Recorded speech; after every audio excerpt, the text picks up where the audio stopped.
J'adore cette chanson, j'adore l'année 1987. C'est l'année d'ouverture du Futuroscope. Ouais.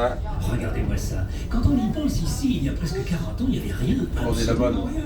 Une grande plaine balayée par les vents. Il y a un grand Autant champ dire que les vacanciers qui passaient sur l'autoroute filaient directement vers les plages sans s'arrêter. Vacances en Vienne, vacances sereines. Vacances ailleurs, vacances meilleures. Eh oui, c'était un peu ça quand même. Sauf qu'un jour, tout a changé. Dans les années 80, René Monory décide de prendre le destin de son département en main pour relancer sa terre natale.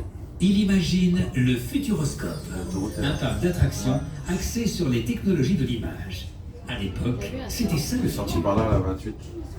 Quand en 1987 le parc ouvre ses portes, c'est le succès immédiat et il va croître en même temps que le Futuroscope va grandir. D'année en année, on construit des pavillons gigantesques pour abriter des écrans géants hauts comme des immeubles de 7 étages.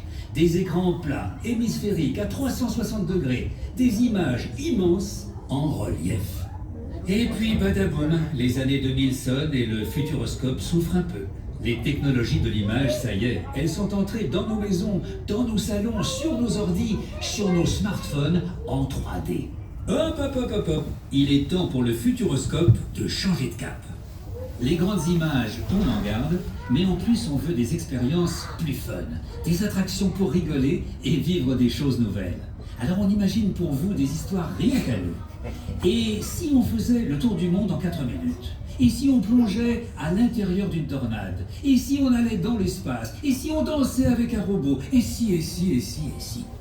Une fois qu'on a trouvé des histoires, on parcourt le monde à la recherche d'innovations technologiques, les plus à même de vous faire vivre des expériences spectaculaires. Et si la technologie en question, on ne trouve pas exactement celle qu'on veut, on la crée de toutes pièces, en assemblant plusieurs technologies. C'est notre savoir-faire. Et du coup, ce qu'on réalise est unique, jamais vu ailleurs. Bye bye le parc dédié uniquement aux images, vive la créativité, la diversité et le fun. Puis 2020 débarque avec sa fiche crise sanitaire. Le parc ferme de longs mois. De quoi avoir le moral dans les chaussettes. Mais non, c'est le moment précis que choisit le Futuroscope pour se retrousser les manches. Au lieu de s'apitoyer